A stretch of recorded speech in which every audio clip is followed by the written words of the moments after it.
ধর্ষণের বিরুদ্ধে সোচ্চার হতে এবং ধর্ষকের দৃষ্টান্তমূলক শাস্তির দাবিতে মোমবাতি প্রজ্বলন কর্মসূচি পালন করেছে বেসরকারি বিশ্ববিদ্যালয় আমেরিকান ইন্টারন্যাশনাল ইউনিভার্সিটির শিক্ষার্থীরা।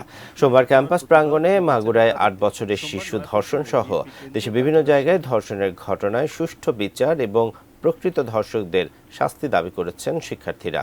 এ সময় তারা বলেন, ধর্ষণের মতো জঘন্য অপরাধের বিচার না হওয়ায় এ ধরনের ঘটনার পুনরাবৃত্তি ঘটছে। তাই এ অপরাধের সুষ্ঠু তদন্ত করে দোষীদের সর্বোচ্চ শাস্তি নিশ্চিত করতে হবে।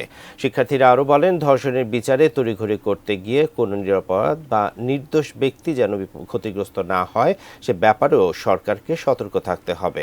কর্মসূচিতে সাধারণ শিক্ষার্থীদের পাশাপাশি বাংলাদেশ গণতান্ত্রিক ছাত্র সংসদের কেন্দ্রীয় নেতারা উপস্থিত ছিলেন।